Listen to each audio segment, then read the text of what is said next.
Presidenta de la Asociación de Alumnos de la Universidad de la Experiencia, Carmen Rosa Martínez, Junta Directiva de ALUEX, Juan Iparra, nuestra conferenciante de hoy.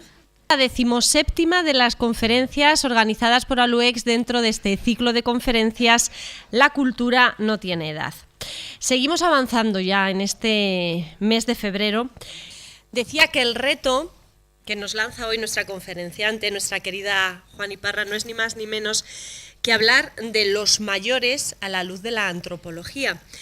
Un tema que a todos los que están aquí interesa mucho, porque precisamente ALUEX es la asociación de alumnos y amigos de la Universidad de la Experiencia. Hablamos, por tanto, de mayores, pero no solo a los mayores, porque también a los jóvenes, que algún día seremos mayores, también nos interesa.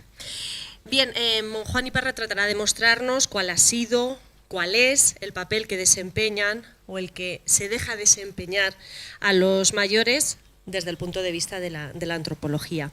Me voy a quedar con una de las frases que nuestra conferenciante de hoy destacaba en el resumen que todas las semanas hacemos de las conferencias.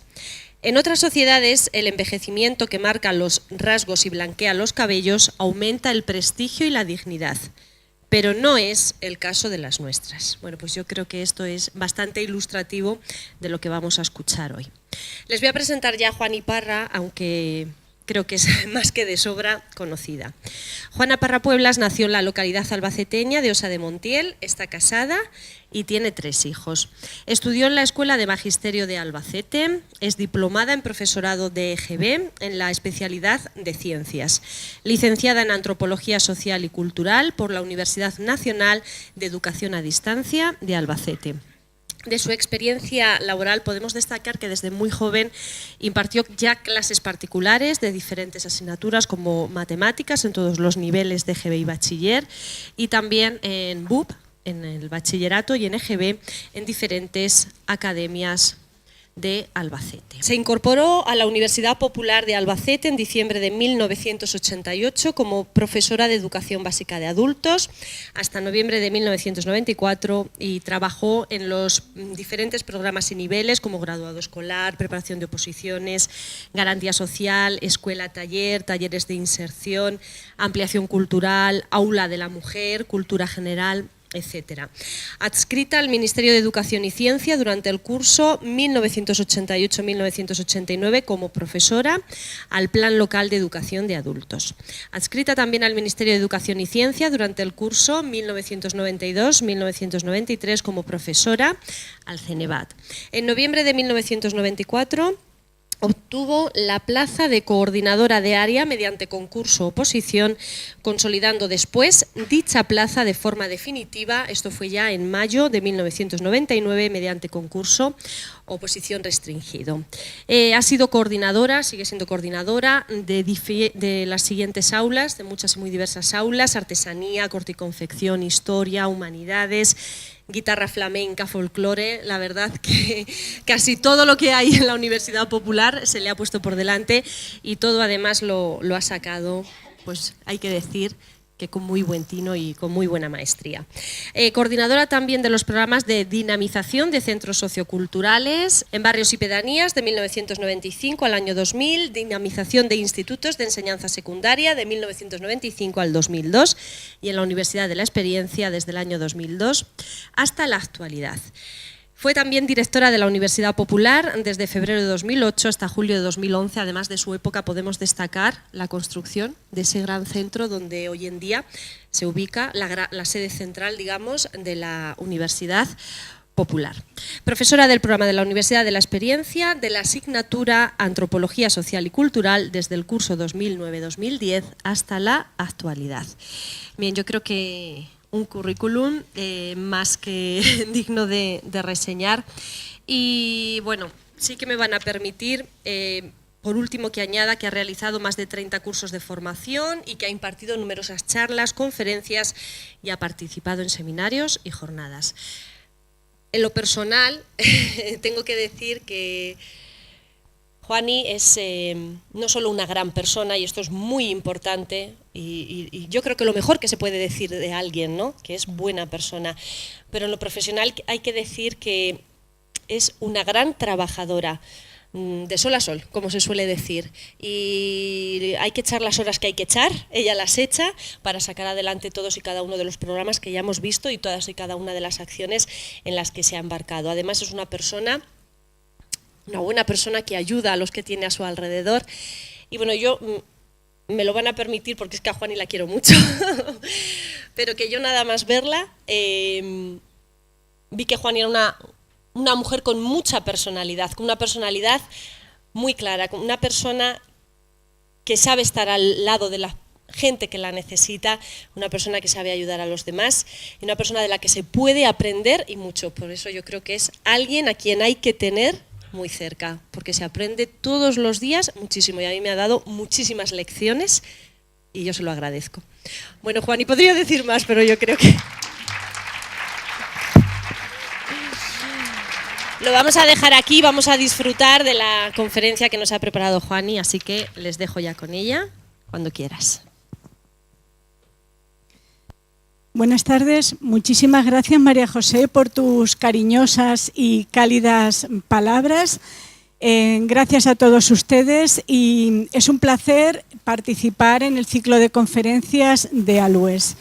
Cuando Carmen Rosa, la presidenta actual, me propuso participar en este ciclo de conferencias, primero me entraron las 7 cosas, como dicen en mi pueblo, que soy de pueblo, ya lo ha dicho, me puse muy nerviosa y todavía no se me han quitado los nervios. Pero bueno, vamos a dar unas pinceladas del concepto de la vejez. A mí es una palabra que me gusta, aunque sé que hay mucha gente que no le gusta, a lo largo del tiempo y de las culturas.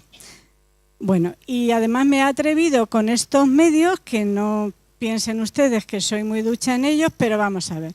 Bueno, hablaremos de cómo definimos una persona mayor, cuándo consideramos que una persona es mayor y cómo se vive en las diferentes sociedades.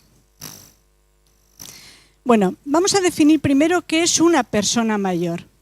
En primer lugar, hay una gran elasticidad de sinónimos de persona mayor y casi ninguno nos cuadra. Son de estas palabras que estamos buscando otra vez si nos gusta más.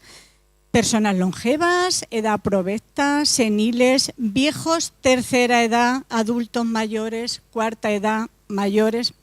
Ninguna nos cuadra. Parece que ahora la que está más de moda es personas mayores. Bien, pues esa es la que utilizaremos.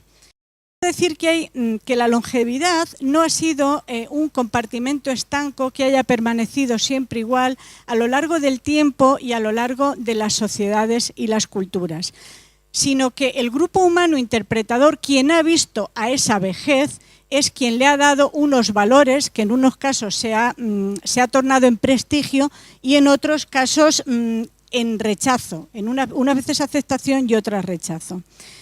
Por eso digo que la vejez es propia de cada tiempo y lugar, de cada contexto. Porque claro, decimos, definición de persona mayor. ¿Dónde vamos a hacer esta pregunta? ¿Se la vamos a hacer a la primera señora, una señora japonesa? ¿A una señora que es pigmea bambuti en la República Democrática del Congo? ¿A la señora que está en medio, que perfectamente podría estar esta tarde en esta sala en la conferencia? Aquel señor que a pesar de ser joven, que es un inuit, parece ya más mayor por las condiciones climatológicas donde vive, o aquella pareja que parecen un matrimonio americano a punto de hacer un anuncio de café soluble. ¿Dónde hacemos la pregunta de persona mayor? Les presento a Bernard Baruch. He de decir que yo no lo conocía hasta que preparé la conferencia, por tanto, si ustedes no lo conocen, lo entiendo perfectamente. Este señor fue un financiero importante, americano, accionista, filántropo, estadista, un hombre de negocios, un hombre emprendedor y un hombre que hizo fortuna. Bien, vivió hasta los 94 años y tanto tiempo vivió que le dio incluso tiempo a asesorar económicamente a 3 presidentes americanos, Wilson, Franklin y Roosevelt. Era muy conocido porque le gustaba sentarse en el parque que hay justo enfrente de la Casa Blanca y conversar con la gente. Esto de sentarse en el banco y conversar parece que es una buena costumbre que no debemos de perder. Hasta tal punto que cuando cumplió 90 años un banco, cosa de los americanos, lo bautizaron como Banco de Bernard Baruch, que era donde él se sentaba. A este señor le preguntaron cuando cumplió 80 años, ¿quién es viejo para usted? ¿Y saben qué contestó? Dice, aquel que tenga 10 años más que yo. Para él era viejo una persona que tuviera 10 años más que él. Bien, dime dónde vives y te diré cómo envejeces. Efectivamente, hay 3 modelos socioculturales que los estudiamos en antropología que permiten una comparación intercultural del papel que desempeñan las personas mayores en los distintos contextos y en las distintas sociedades. Empezaremos a hablar de las sociedades nómadas, cazadores-recolectores. Bien, aquí las personas mayores se mantienen integradas por la colectividad de manera hasta que no amenace la subsistencia del grupo. Lógicamente viven en condiciones muy precarias y el problema de la alimentación es fundamental. Normalmente ellos viven en nichos ecológicos que les da suficiente alimento, pero ya sabemos que la naturaleza puede ser una muy buena madre y peor que la madrastra de Cenicienta en ocasiones. Por no hablar de cuando a estas personas se las expulsa de sus nichos ecológicos por diferentes motivos, en muchos casos por presiones económicas o por intereses económicos. Es decir, que la vida es dura en estas sociedades nómadas. La vida es muy dura. Por tanto, a veces los débiles deben ser eliminados. Los que sobreviven hasta edades avanzadas nunca superan el 3% de la población. Y los ancianos que no pueden ya procurarse el alimento lo reciben de la colectividad y han inventado una cosa importante, y es que el reparto estratificado y reglamentado de los alimentos. En estas sociedades donde hay mucha escasez, se reglamentan los alimentos de tal manera que esto lo pueden comer las personas mayores, estos los niños, estos los adultos. A este respecto, Colin Turburg estudió los pigmeos de Ituru en la República Democrática del Congo y escribió una etnografía realmente conmovedora que se llama La gente de la selva, donde explica, en muy pocas etnografías explican esta normativa de los alimentos. Y él lo explica muy bien. El sistema familiar en parentesco, en antropología, el parentesco es fundamental para entender las sociedades. Eso, los antropólogos se dieron cuenta enseguida que los sistemas de parentesco determinaban en muchos casos el tipo de sociedad. El sistema familiar en las sociedades nómadas es horizontal. ¿Qué quiero decir con esto? Que las personas se relacionan con su grupo etario, con el grupo de la misma edad. Apenas hay registro escrito en este tipo de sociedades. Por tanto, la experiencia acumulada es muy importante para la colectividad que necesita de los conocimientos de los mayores. Dada la poca esperanza de vida que tienen, los mayores gozan de un gran prestigio, porque la longevidad se considera la recompensa a una vida ejemplar. Podemos encontrar chamanes, poderosos brujos y curanderos. Sus divinidades las representan como viejos sabios y con vigor. Y tenemos aquí 4 ejemplos de culturas nómadas. Empezaremos hablando de los inuit o los esquimales. ¿Por qué les decimos inuit? Porque a ellos no les gusta lo de esquimales. Y como sabemos que no les gusta, pues no nos cuesta ningún trabajo decirles inuit. Porque esquimal significa comedor de carne cruda y no les gusta. Bueno, pues los inuit. Birket, que es un antropólogo danés, estuvo con ellos y describe, claro, utilizamos a veces las palabras para enmascarar un poco lo que queremos decir. Él estuvo con ellos y en 1983 escribió una etnografía y hablaba del suicidio altruista. Suicidio altruista, que suena hasta bien, pero claro, estamos hablando de gerontocidio, de matar a las personas mayores. Bien, en este pueblo, cuando hay mucha escasez y el anciano supone una carga para el grupo, se le invita a que se tienda en la nieve y espere la muerte. A veces, en una expedición de pesca, se va con ellos y se queda allí y no vuelve. En otras ocasiones es el anciano el que por la noche hace una declaración pública, se despide y acepta ese final, coge su kayak al día siguiente y desaparece. A todo esto, Birket, que era danés y era muy fino cuando hablaba, le llamó suicidio altruista. Los indios Kuna, que es la señora que está aquí, viven en Panamá y los mayores tienen una gran consideración, gozan de gran prestigio. Los viejos, las personas viejas, los hombres, suelen tener cargos de poder, cargos políticos.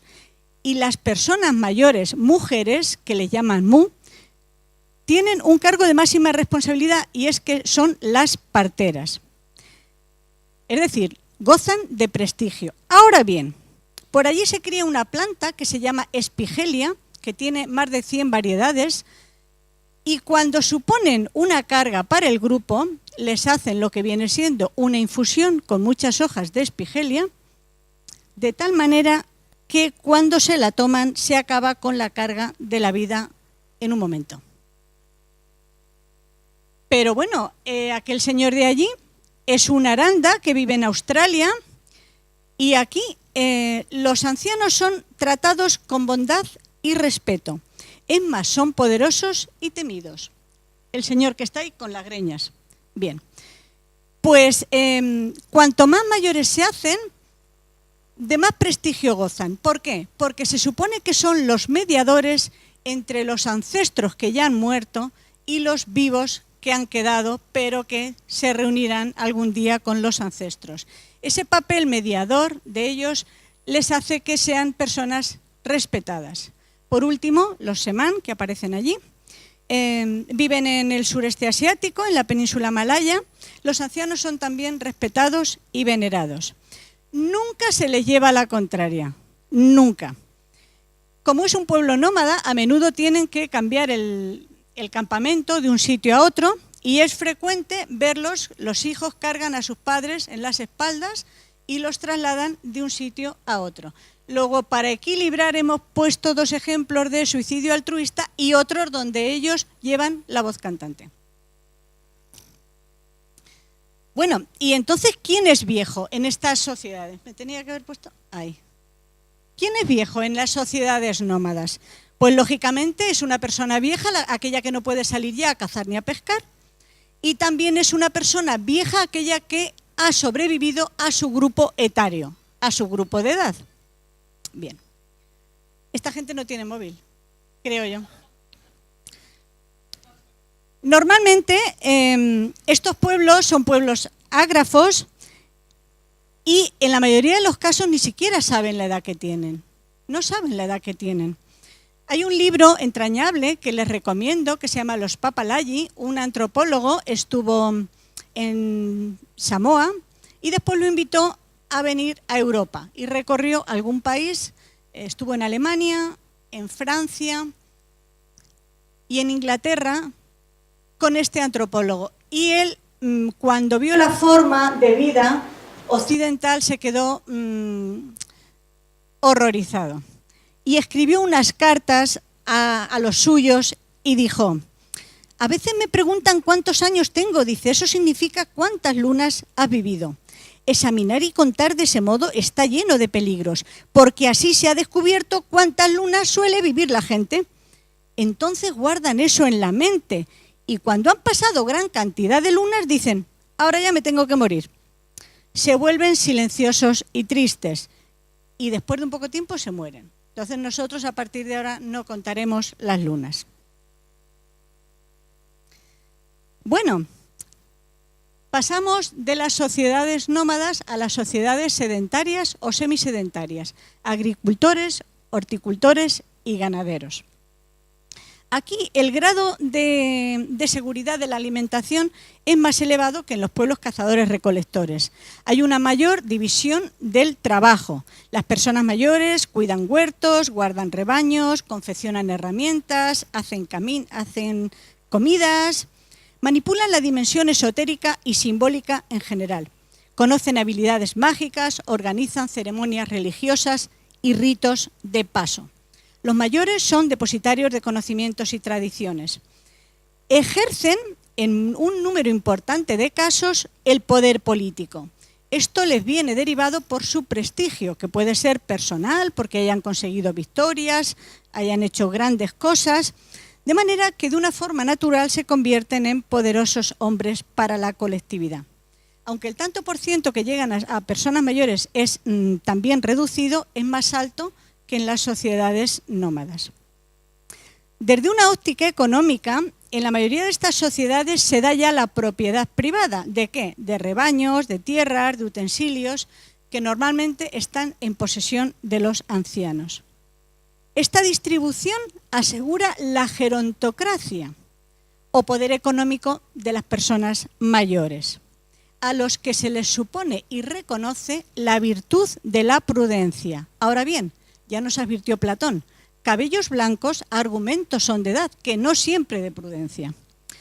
En estas sociedades, generalmente los hombres mayores ejercen roles políticos, sociales, familiares, económicos, rituales y suelen imponer el orden familiar. El sistema familiar no es horizontal, no, es vertical. En las sociedades nómadas era horizontal el grupo etario. Aquí es vertical, es decir, las personas mayores viven con sus hijos y son los hijos los que se hacen cargos de ellos. En Asia Oriental se habla de piedad filial, es la hija pequeña la que se tiene que encargar de los padres ancianos.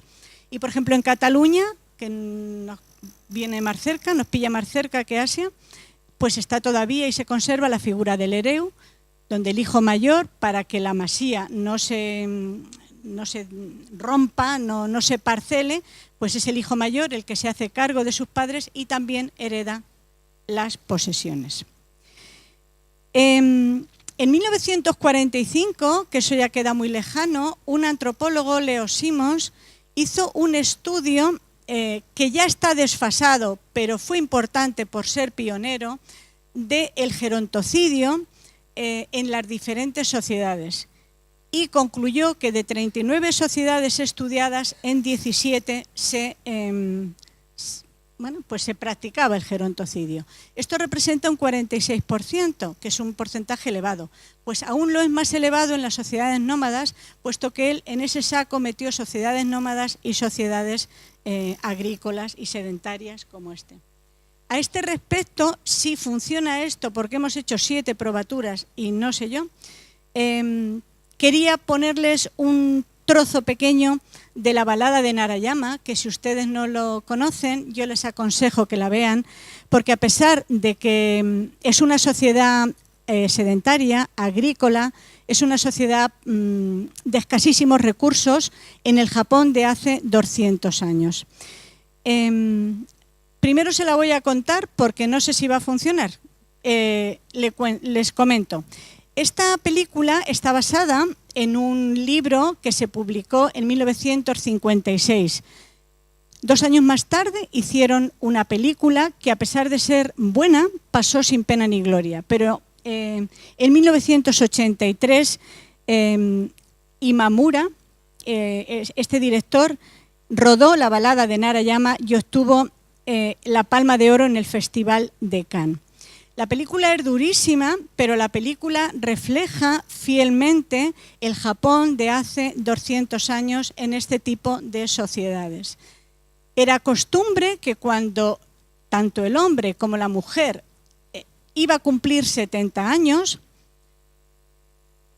los hijos, el hijo mayor, cargaba al padre o a la madre a las espaldas y lo llevaba al monte Narayama, de ahí el nombre de la balada de Narayama. Lo llevaba al monte Narayama y había 3 normas.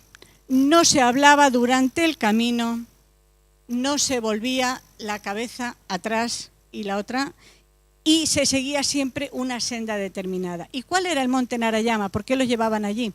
Porque se suponía que allí estaban los dioses y los ancestros, y los dioses esperaban a las personas con 70 años y los llevaban allí para... eran los dioses de la montaña.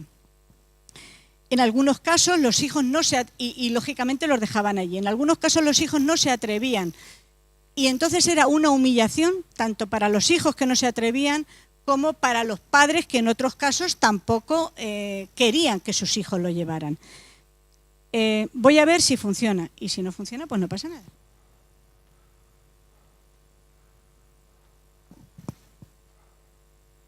Bueno, el hijo, ella se llama Orin, la mujer se llama Orin. A pesar de tener 69 años, casi 70, que era la edad donde iban al monte Narayama, la mujer conservaba todos sus dientes. Pero como a esa edad normalmente ya los dientes se habían caído, la mujer iba a una pila de piedra y la mujer se daba allí los golpes para que los dientes se le fueran cayendo para dejar camino, para despejar el camino. Cuando cumple 70 años, aquí vemos al hijo con su madre, que carga con su madre y la está subiendo al monte Narayama. Lejos de idealizar este suicidio altruista que estábamos diciendo, o gerontocidio, este es el hijo lleva a la madre con mucho pesar. Yo no sé si esto se ha parado, no, van siguiendo. Lleva a la madre con mucho pesar y no quiere dejar a su madre allí y lo pasan muy mal. Pero la madre es una mujer con una dignidad regia. Decía que lejos de idealizar el suicidio altruista y pensar que es una cosa casi romántica, hemos de pensar que en muchas sociedades, desde que el individuo se socializa, ya está presionado para vivir este final de sus días. Lógicamente los cuervos están ya oteando. Es que no dura mucho, quiero que lo vean, es muy bonito. El monte Narayama está lleno de huesos y los cuervos están oteando. Él carga a su madre a las espaldas, la lleva con él y está a punto de, claro, ya le dice que allí, que en ese sitio que la deje ya. Antes de esto se ve un hijo también que lleva a su padre al monte Narayama, pero el padre no iba muy contento, Y entonces empieza a discutir con el hijo y finalmente el hijo se ve que tira al padre por un barranco, porque era un deshonor para la familia. Bueno, el hijo está pues pesaroso. Bueno, y el hijo es que lleva a la madre, aparte de que porque la madre cumple 70 años, es que el hijo ha enviudado y ha tenido que coger otra mujer. Y entonces una boca más por alimentar era muy costoso. La mujer para ahí, lleva un atillo y el hijo le ofrece el atillo, se supone que lleva un trozo de pan o algo, pero la madre lo rechaza y le dice que le hace falta a él para volver a su casa por el camino. No sé cuánto.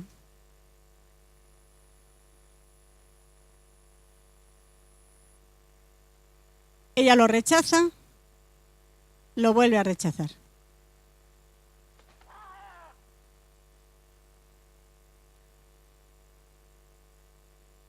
La actriz solo tenía 49 años cuando rodó la película.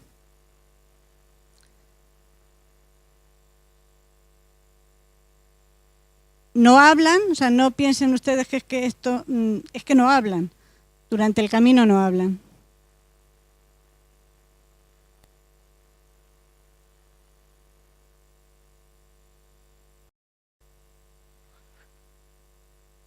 Se despide de su madre.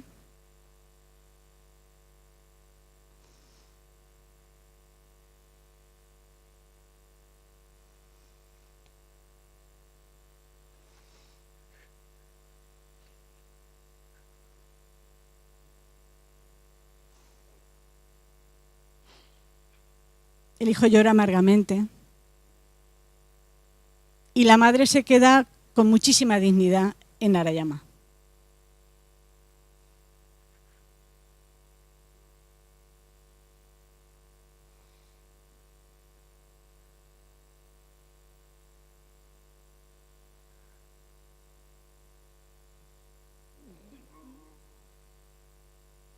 Creo que ya le queda poco.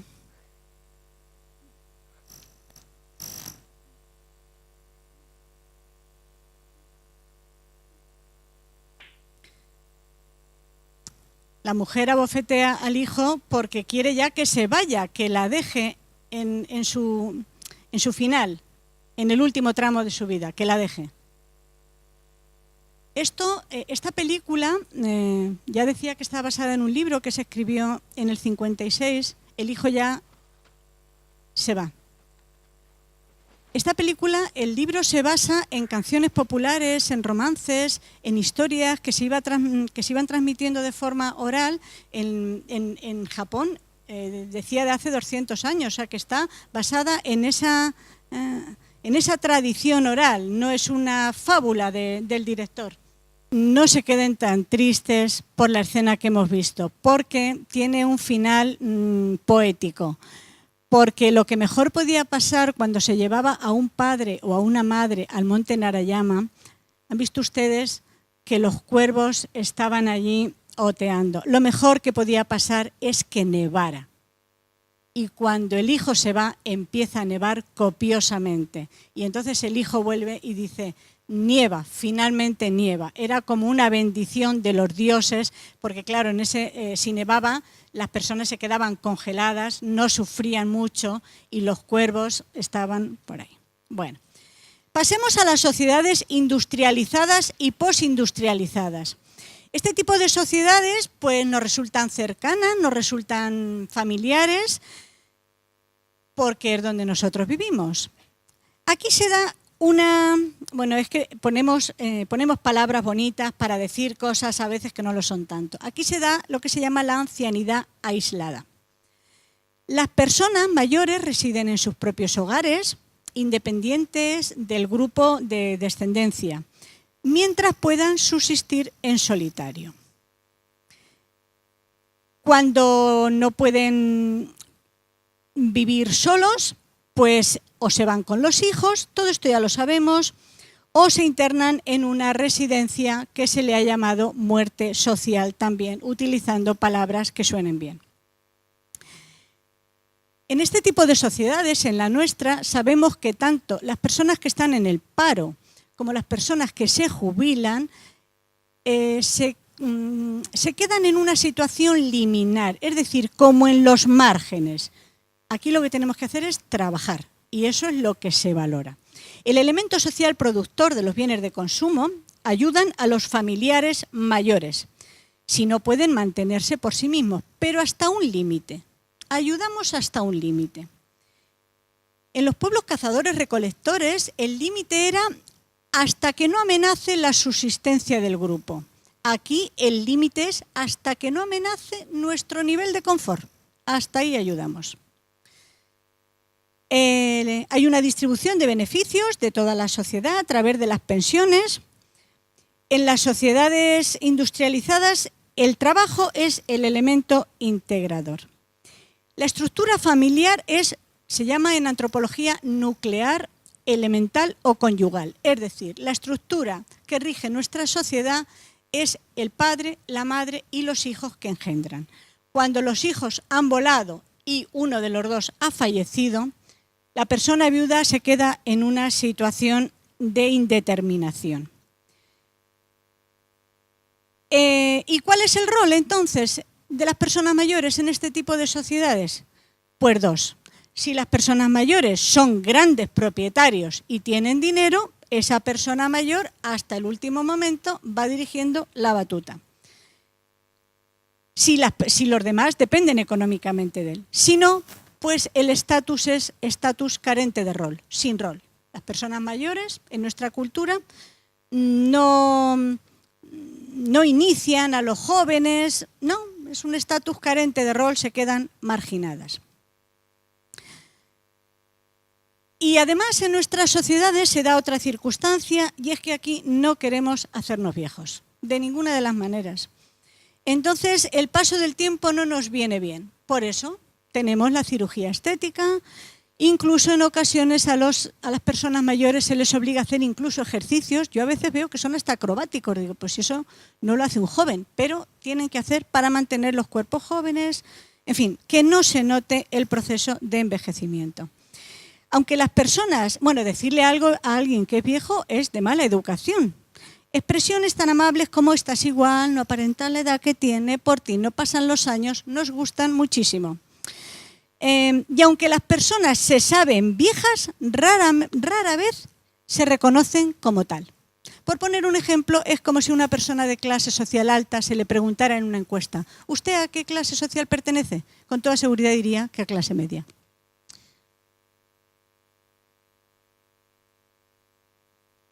Entonces, ¿en qué países se envejece mejor? ¿Dónde vamos a envejecer mejor? Bueno, pues hay una ONG que yo no sé pronunciar, pero que la tienen ustedes ahí, que nació en 1983 y ha estudiado y sigue estudiando y todos los años saca resultados de cómo están las personas mayores en los diferentes países. Y mide 4 ítems. Mide la seguridad de ingresos, es decir, qué medios tienen las personas mayores para subsistir. Mide con qué salud se llegan a determinadas edades, las capacidades personales, y quiero decir aquí qué trabajos tienen o qué posibilidades tienen de formarse más, porque esta asociación mide todos estos parámetros a partir de 60 años. En muchos países con 60 años, lógicamente, se está trabajando.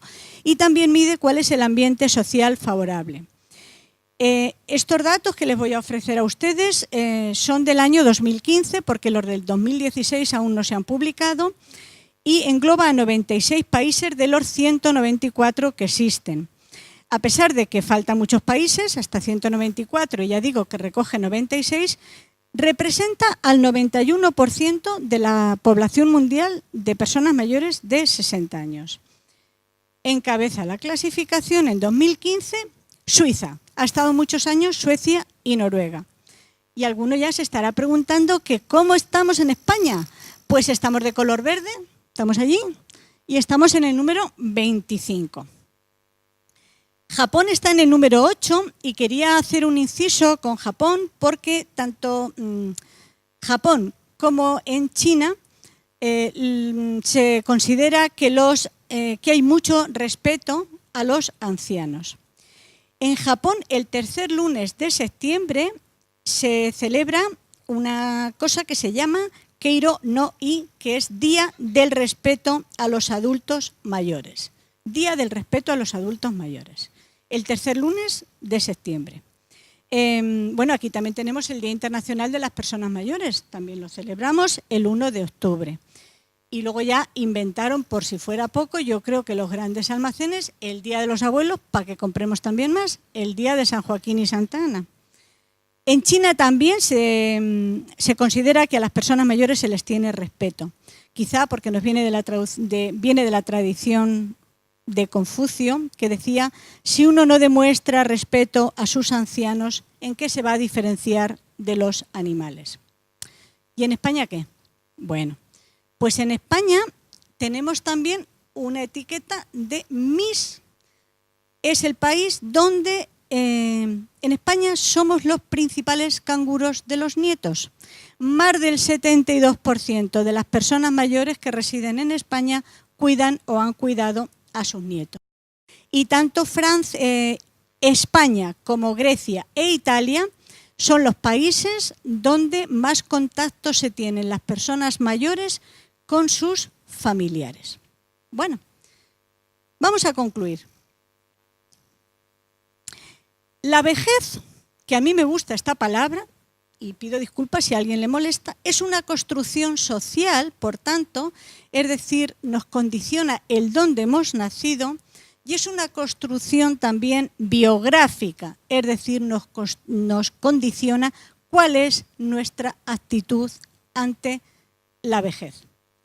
Y me remito a la dignidad con que Orin se va a su montaña de Narayama. A este respecto quiero contar una anécdota de un filósofo, Fontenelle, francés, que vivió 100 años, desde 1657 a 1757. Este señor, cuando tenía 90 años, estaba en un concierto y a una señora de al lado se le cayó el abanico. Galante él, quiso raudo coger el abanico y dárselo a la señora, y no besó el suelo de puro milagro. La señora lo incorporó y una vez incorporado la miró y le dijo: ¿quién pillara mis 80? Porque tenía 90 en ese momento. Por tanto, ¿cómo una persona y un pueblo experimentan la vejez? Bueno, aquí es que he puesto estos para que estén alegres, ¿eh? Cómo una persona y un pueblo experimentan la vejez nos habla del espacio social y cultural donde le ha tocado envejecer. Y a la inversa, la manera en que una sociedad trata a sus mayores nos indica sin ningún equívoco cuáles son sus principios y sus valores, a la inversa. Terminaré con una frase de una antropóloga americana, Margaret Mead, que es muy conocida porque supo darle voz a las mujeres, a las jóvenes y a las mayores. Y decía que es totalmente falso y cruelmente arbitrario poner todo el juego y el aprendizaje en la infancia, todo el trabajo en la mediana edad y todos los pesares en la vejez. Porque en esta etapa de la vida nos ofrece también gozos que hemos de saber disfrutarlos. Buenas tardes.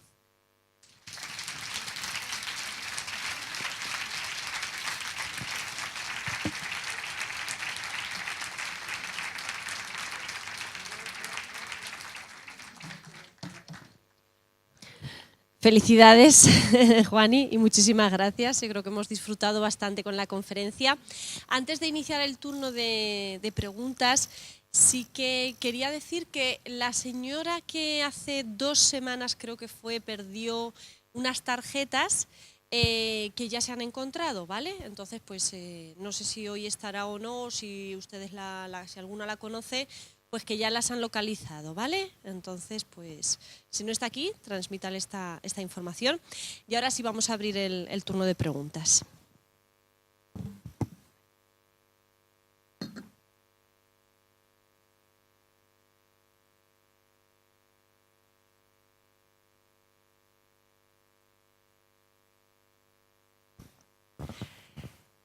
Bueno, ya saben, como siempre, levantan la mano. Voy aquí primero y luego allí, ¿vale? Gracias. Buenas tardes, Juan, y excelente conferencia. Ratifico lo que decía María José, incluso digo lo siguiente. Yo quería hacerte una pregunta y pedirte una opinión. Es una cosa, puede parecer una tontería, pero para mí es importante. Yo creo que has empezado a hablar algo de ello.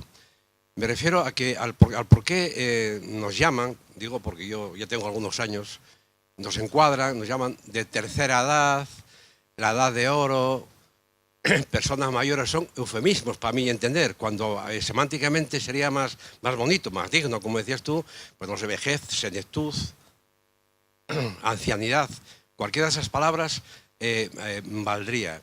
¿Es por hipocresía, por, no sé, zalamería, o es por desconocimiento de que una cosa es la edad cronológica, otra la biológica, mental, emocional, etcétera?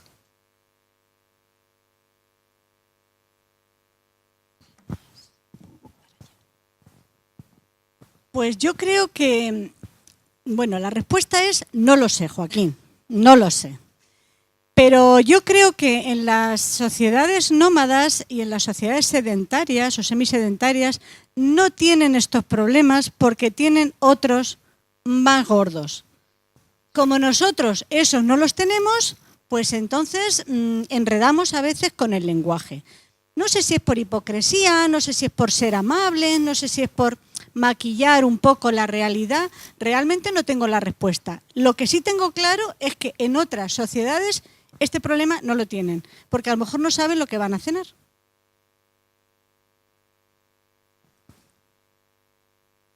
Aquí hay otra pregunta.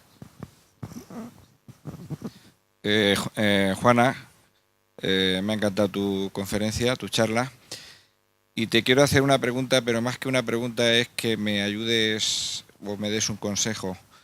Yo tengo un amigo que se jubiló a los 65 años, ahora tiene 72, y constantemente estoy muchos ratos con él hablando y digamos que psicológicamente o psíquicamente, como queramos llamarlo, se me ha venido abajo, porque él se considera mayor. Cuando cuando tomamos café, incluso cuando vamos al campo, este ha sido un señor que solamente ha sabido, posiblemente sea el problema, nada más que trabajar 14 o 15 horas diarias. Ha sido un gran profesional de la medicina, no voy a decir su nombre, pero yo intento animarlo y le digo, vamos a ver, fulanito, tú eres mayor, pero no eres viejo. Pero me has descolocado un poco cuando has dicho que te gusta más la palabra viejo o el término viejo. Y yo le digo eso, le doy ese consejo que a mí de momento me va muy bien, y es que somos mayores pero no somos viejos. ¿Le estoy dando un buen consejo, Juana? Pues si lo quieres tanto como dices, que bueno, ¿te voy a tutear o te puedo tutear? Bueno, si te puedo tutear, que por eso he pedido permiso, lo que le digas seguramente sea lo más correcto, porque si es tu amigo, seguramente que le dices lo que él necesita oír. Pero yo creo que Albacete en general tiene una grandísima oferta de todo tipo para integrarse en diferentes sitios. Un sitio podría ser la Universidad de la Experiencia, donde empezamos en el año 2001, todavía estamos ahí, tenemos unos participantes fieles, con una asistencia alta, donde hay muchas disciplinas. Si no te gusta una más, te gusta la otra. Pero bueno, hablo de eso porque es lo que yo conozco, pero estoy segura de que hay muchísima oferta donde él podría encajar, de todo tipo. Pues hay senderismo, a quien le guste, o cine, o conferencias. No sé, quiero decir que uno tiene que encontrar su propio espacio. Esto es lo que tenemos en las sociedades industrializadas, en la nuestra, que como tenemos tiempo libre, tenemos que ocuparlo, pero estoy segura que lo encontrará y será feliz por tener además un buen amigo como tú. Muy bien.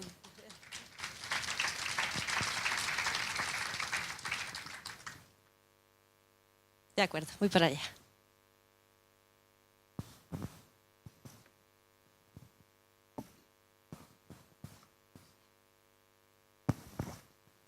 Buenas tardes. Mi pregunta es que yo no sé dónde lo leí, hace ya tiempo, que la vejez llega cuando pierdes la curiosidad por seguir aprendiendo. A ver qué me dice usted.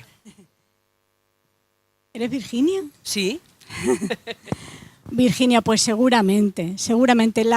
La curiosidad no hemos de perderla nunca, porque es lo que nos impulsa, lo que nos empuja, lo que nos hace sentirnos vivos. Es lo que le decía al otro señor, o sea, seguramente hay algo que a uno le empuje, le motive, le haga estar feliz, le haga levantarse por las mañanas con ilusión. Entonces, la ilusión no hay que perderla nunca. Se habla a veces del optimismo antropológico, a veces con demasiada ligereza, porque lo mismo que se habla de optimismo antropológico, por aquello de que Rousseau decía que el hombre era bueno por naturaleza y era la sociedad la que enredaba. Pero bueno, también hay otra expresión, el pesimismo antropológico. Hobbes decía que el hombre era un lobo para el hombre. Quizás seamos lobos y corderos, dependiendo del momento, del día o de la etapa que nos toque vivir. Pero siempre, por el hecho de estar vivos, ya tenemos la obligación, ese es mi modo de pensar, de levantarnos y tener el pensamiento de hacer felices por lo menos a los que nos rodean y hacer lo que sabemos hacer de la mejor manera posible. Muy bien, perfecto, gracias.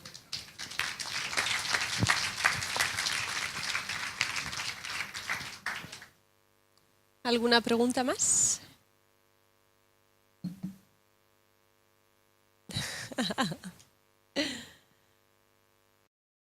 ¿Sí? Carmen. Vamos a ver, me he quedado con ganas. O sea que una conferencia doble sería estupendo. Un bis. Pero yo pienso que la vejez físicamente te llega, pero el espíritu es el que te mantiene con esa ilusión de levantarte por la mañana, tengas la edad que tengas. Si no encuentras nada, buscártelo, buscar siempre algo por lo que hacer por los demás, como tú has dicho, y entonces la vejez no te llega en cuanto a esa sensación de ya no valgo, ya no puedo, ya tal. Es nuestro espíritu el que mantiene vivo. Da igual los años que tenga. Yo tengo ya muchos años y yo tengo la misma ilusión todas las mañanas. Y además me he hecho una vida tan feliz que me da igual que me muera mañana. No me quiero morir, pero yo hasta el día que me muera quiero tener esta ilusión por vivir todo el tiempo y hacer mientras tanto todo lo que pueda. Bueno, Carmen, pero es que tú eres una persona ya especial, ¿eh? Tú eres una persona especial. La verdad es que envejecer está bien. Yo pienso que envejecer está bien porque es que la alternativa es peor. La alternativa es peor. Envejecer está bien. Les comentaba en una de las diapositivas, o como se llame esto, en una de las pantallas estas, estaban una señora que es pigmea, Bambuti, en la República Democrática del Congo, donde Colin Turbour hizo su etnografía. Ellos viven en unas condiciones muy precarias, muy precarias. Bueno, pues la selva, que es su alimento y su medio, ellos consideran, lo cuenta en esta narración tan bonita y tan poética y tan conmovedora, que le tienen que dar gracias a la selva todos los días. Entonces le cantan para que sea generosa la selva con ellos. Pero si vienen mal dadas, también le cantan para que la selva no se enfade con ellos. Si hay una persona enferma, le cantan para que sane, para ayudarle a sanar. Pero si está sana, también cantan para dar gracias porque está sana. Hasta tal punto cantan, y cantan tan bien, que este señor, este antropólogo, Colin Turbour, hizo grabaciones de sus cánticos. Y este señor es americano, como digo. Bueno, pues como curiosidad les diré que Madonna, la cantante Madonna, cuando oyó estas grabaciones de Los Bambuti, en una de sus canciones incorporó trozos de Los Bambuti, que lo ha reconocido, de la calidad coral que tienen. Y viven en la selva. Y allí no tienen ninguna batuta ni saben lo que es aquello. Pero su modo de vida y de expresar las gracias al medio que les hace vivir es cantar. Y tanto han cantado que han perfeccionado las voces de esa manera que les comento. Vaya. Bueno, ¿alguna pregunta más? ¿Me permites una a mí, Juani? No sé si podrías contarnos algo o profundizar un poquito más en cuanto a los mayores, a la vejez, las diferencias entre hombres y mujeres en el género, ¿no? Que creo que allí también seguro que habrá muchas, ¿no? Según si se es mujer o se es hombre. Claro, seguro hay diferencias en nuestra sociedad industrializada, mucho más en sociedades nómadas y en sociedades sedentarias. Hasta tal punto que los primeros antropólogos que hacían sus estudios de campo, léase Una vaca sagrada, como Malinowski, que es un referente en antropología, él es el padre de la etnografía, el primero que se fue allí, recogió, hizo sus estudios de campo, pues casi que ni reparó que estaban por allí las mujeres, porque los informantes han sido los hombres, ¿eh?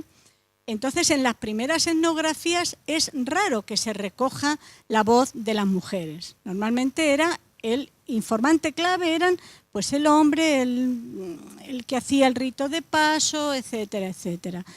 Era así. Luego ya pues se ha ido dando voces a las mujeres y también por eso he cerrado la charla con Margaret Mead, porque fue una antropóloga pionera en darle voz a las mujeres. Pero sí, se empezó así, se empezó poniendo el foco de atención en los hombres. Hasta tal punto que Malinowski, que estuvo en las Islas Trobriand, allá por el año 1914, después se revisó en 1975 su etnografía y Annette Weiner, otra antropóloga americana, dijo en el 75, pues me voy a ir para allá, a ver todo aquello que contaba Malinowski, a ver qué me encuentro de nuevo.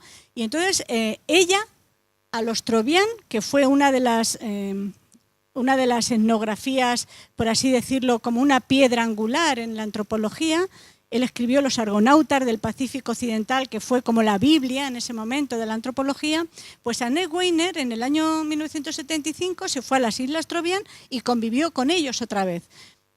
Y entonces hizo su etnografía. Y ella reparó en que había muchos aspectos, funciones de las mujeres que Malinowski, a pesar de ser una vaca sagrada, y lo sigue siendo, pues no había reparado en ellas.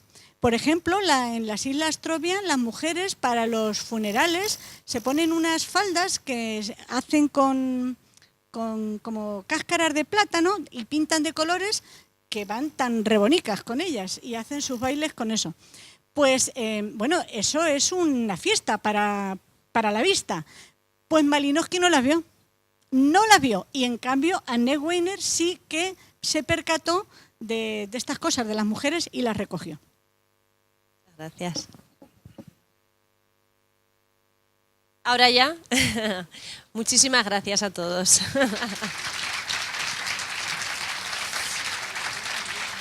Carmen, pedimos también a nuestra presidenta, Carmen, si es tan amable, nos acompaña. Y como siempre le va a hacer entrega de un pequeño detalle con el que agradecer su conferencia de hoy.